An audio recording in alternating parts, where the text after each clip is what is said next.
ఇప్పుడే జీ5 app download చేయండి. చూడండి మీ ఫేవరెట్ టీవీ షోస్ ఎప్పుడైనా ఎక్కడైనా. ఫంక్షన్లో అందరినీ ఇబ్బంది పెట్టింది, అల్లరి చేసింది తనే, మేం కాదు.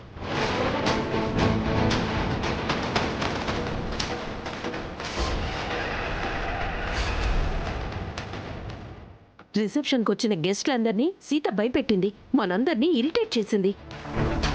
అలా ఎందుకు చేసిందో మీకు తెలీదా వదినా?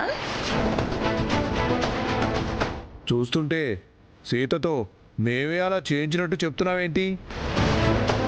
నిజాన్ని కూడా అబద్ధంలా ఎంత బాగా చెబుతున్నావు బావా. ఎవరు చేయించారో పాపం, సీత బలైపోయింది. ఏమంటున్నారు అత్తయ్య? సీత బలపడం ఏంటి? మీరందరూ కలిసి సీతని కొట్టి తిట్టి బాధ పెట్టారు కదా రామ్. ఆ బాధతో సీత ఎటైనా వెళ్ళిపోయిందేమో. ఇందాక నేను సీతతో మాట్లాడాను కదా, ఈ రేవతి చెప్పినట్టు సీత నిజంగా ఇంట్లోంచి వెళ్ళిపోయిందా? సీత అంత పెరిగిది కాదే. అంటే సీత ఇంట్లో నుంచి వెళ్ళిపోయింది అత్తయ్య? అంత వర్రీ అవ్వాల్సిన నీడ్ లేదు రామ్. సీత చిన్న పిల్లేం కాదు, తను ఎక్కడికి వెళ్ళుండదు. ఎక్కడికైనా వెళ్ళుంటే మనం చిక్కుల్లో పడతాం చెల్లాయ్. నువ్వు అనవసరంగా భయపెట్టకు బావా. భయపెట్టట్లేదు బావా, నిజం చెబుతున్నాను. అసలే రాత్రి చీకట్లో సీత ఎక్కడికి వెళ్ళిందో ఏమో.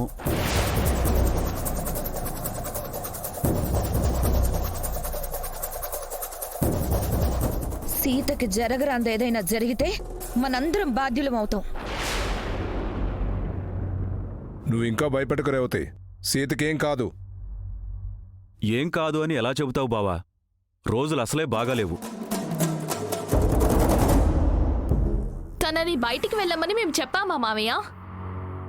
తనే ఇంట్లో నుంచి వెళ్ళిపోతే మేమేం చేస్తాం?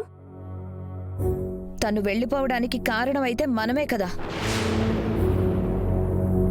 మనం సీతను కనిపెట్టుకుని ఉండాల్సింది. తప్పు చేశాం. Discussion over.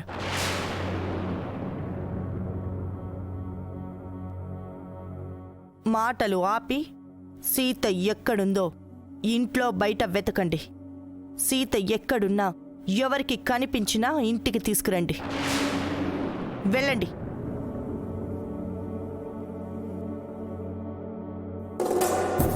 వసే సీత, ఎక్కడికి వెళ్ళి చచ్చావే?